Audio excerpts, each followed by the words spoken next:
Welcome to the channel for all you new people out there. We have hit 50 subs, and well, I thought it would be a great celebration for this. What's better way to celebrate than to add the old classic of the Russian sleep experiment? Now, let's begin. Russian researchers in the late 1940s kept 5 people awake for 15 days using an experimental gas-based stimulant. They were in a sealed environment and carefully to monitor their oxygen intake so the gas wouldn't kill them. Since the gas was toxic in high concentrations, this was long before closed-circuit cameras, so they only had microphones and 5-inch thick glass porthole-sized windows into each chamber to monitor them. The chamber was stocked with books, cots to sleep on, but no bedding, running water, and a toilet, and enough dry food to last all 5 for at least a month. The test subjects were political prisoners, deemed enemies of the state during World War II. Everything was fine for the first 5 days. The subjects hardly complained, having been promised falsely that they would be freed if they submitted to the test, and then I'd sleep for 30 days. Their conversations and activities were monitored, and it was noted that they continued to talk increasingly about traumatic incidents in their past. In general, their tone of conversations took a much darker aspect. After day 4, after 5 days, they began to start to complain about the circumstances and events that led them to where they were now. And they started to demonstrate severe cases of paranoia. They stopped talking to each other and began alternately whispering into the microphones in one-way mirrored portholes. Oddly, they all seemed they could think they could win the trust of the experimenters by turning over their other comrades, the other subjects in captivity with them. At first, the researchers suspected it was the effect of the gas itself.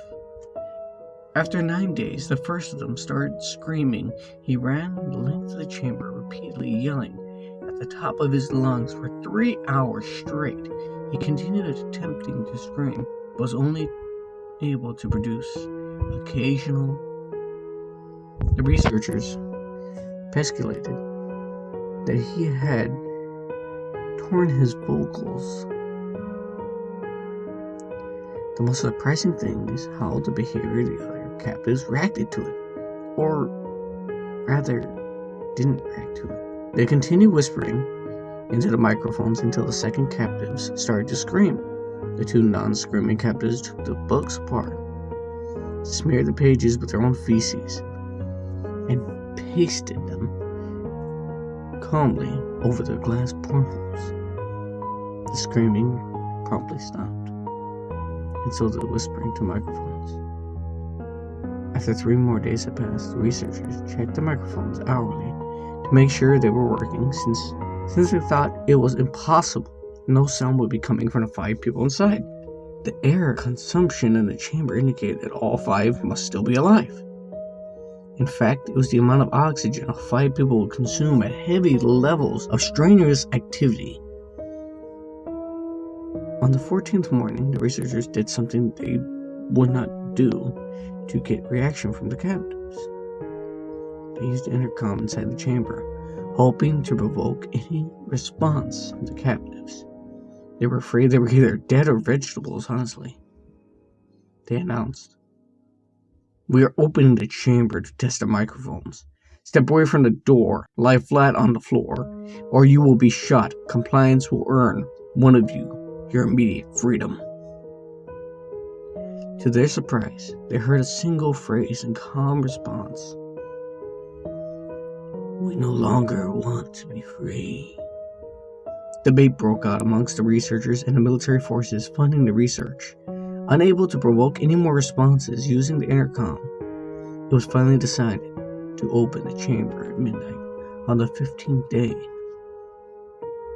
The chamber was flushed of the stimulant gas, filled with fresh air, and immediately voices from the microphones began. 3 different voices began pleading for the life of loved ones, turned the gas back on. The chamber was open, and the soldiers sent to retrieve the test subjects.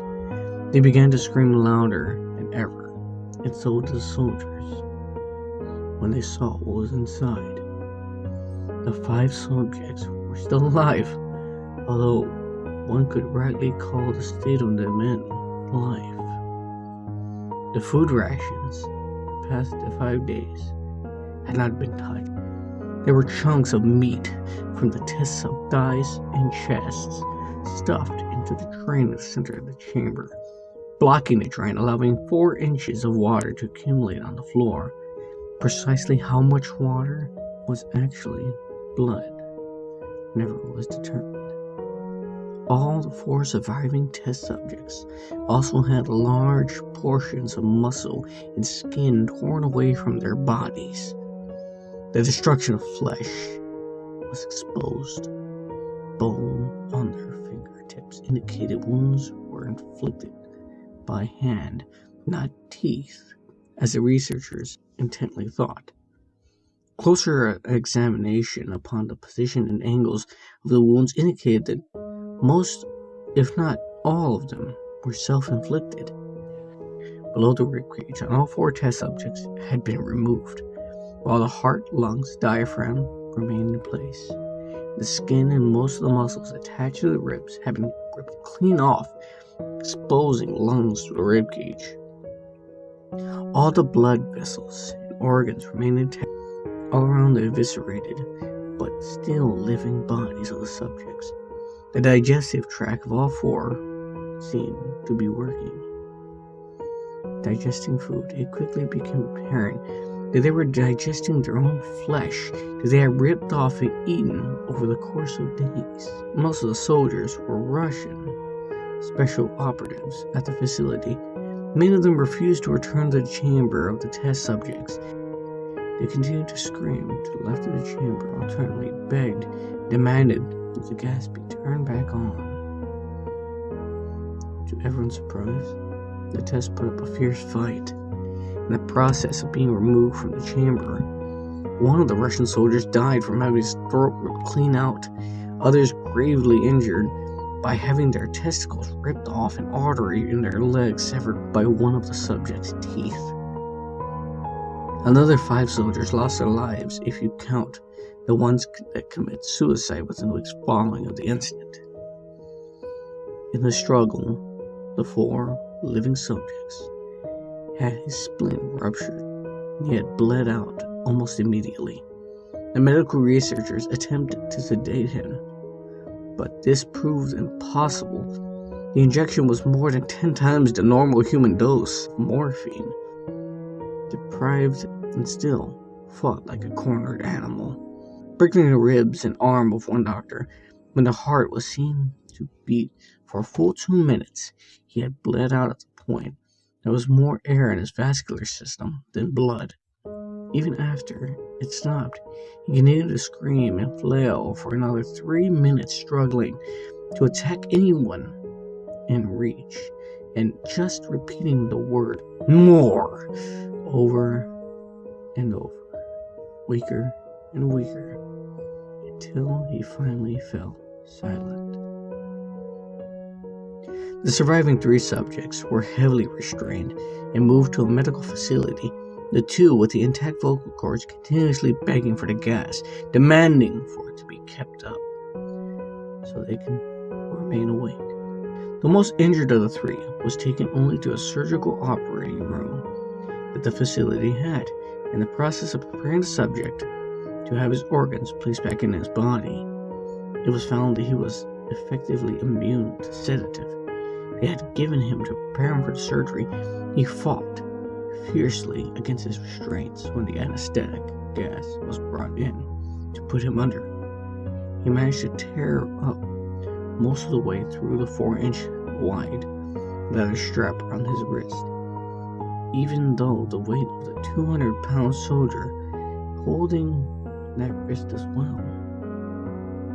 It took only a little more anesthetic than normal to put him under, but instantly His eyelids fluttered, then closed. Then his heart stopped.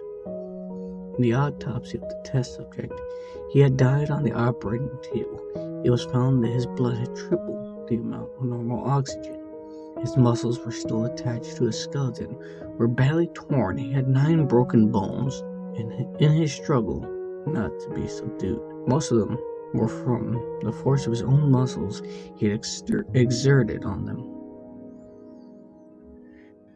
The second survivor, first of the group of 5, started to scream. His vocal cords destroyed, he was unable to beg or object to the surgery. He only reacted by shaking his head violently in disapproval when the anesthetic gas was brought near him. He shook his eyes. Yes, someone suggested reluctantly we should try surgery without the anesthetic, and did not react for the entire 6-hour procedure, replacing his abdominal organs and attempting to cover them with what remained of his skin. The surgeon presiding stated repeatedly that it should be medically impossible for the patient to still be alive. One terrified nurse assisting at surgery stated that she had seen the patient's mouth curl with a smile several times as her eyes met his. When the surgery ended, he looked at the surgeon and began to wheeze loudly, attempting to talk while struggling, assuming this must be something of drastic importance. The surgeon had a pen and a pad fetched to the patient and to write his message, but it was simple: keep cutting. The other 2 subjects were given the same surgery, both without anesthetic as well, although they had to be injected to a paralactic for the duration of it.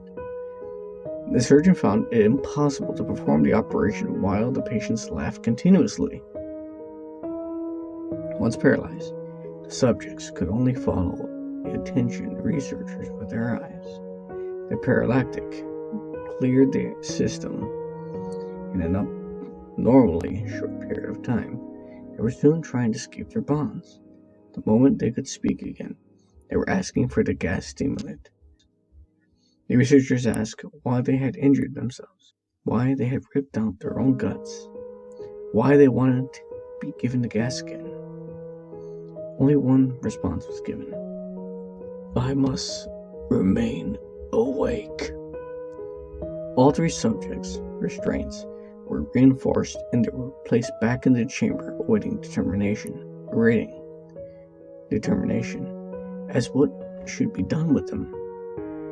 The researchers, facing the wrath of their military benefactors, having failed the states of their goals with their projects, considered euthanizing the surviving subjects.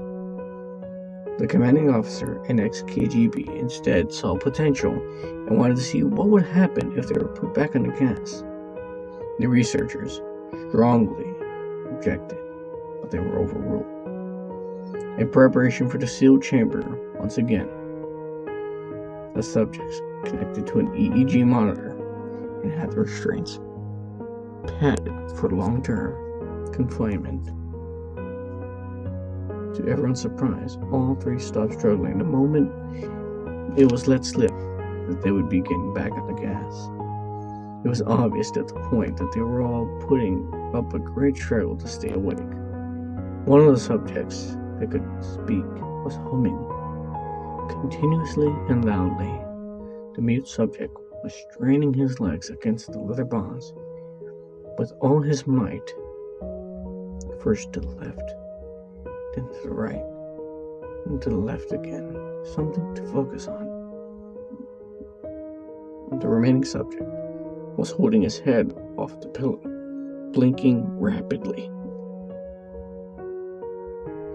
Having been the first to be wired to the EEG, most of the researchers were monitoring his brainwaves in surprise. They were normal most of the time, implicitly. It looked as if they were repeating, suffering brain death before returning to normal.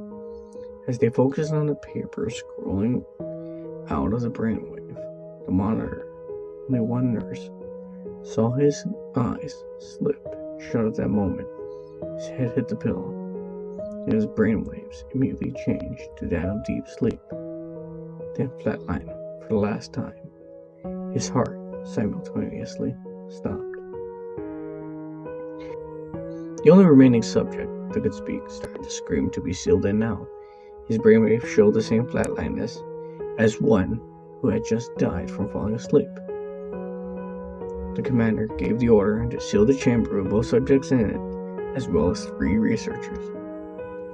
One of the named 3 immediately drew his gun and shot the commander point blank in between the eyes, and turned the gun on the mute subject and blew his brains out as well.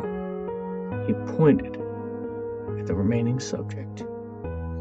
Restrained in a bed, remaining members of the medical research team fled from the room. "I won't be locked in here with these things.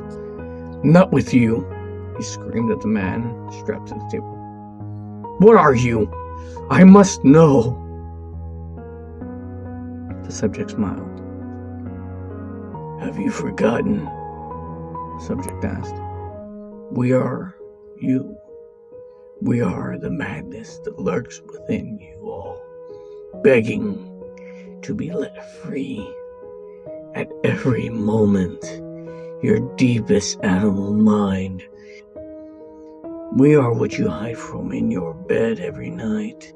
We are what you sedate into silence, paralysis, and when you go into that nocturnal haven where we cannot tread." The researcher paused and aimed his gun at the subject and fired. The EEG flatlined, and the subject weakly choked out. "So nearly free." Thank you. That was a Russian sleep experiment. I hope y'all enjoyed it. And thank you for all the support you've given me. I appreciate every last one of you. And hopefully more will come y'all's way. Thank you. Have a safe night.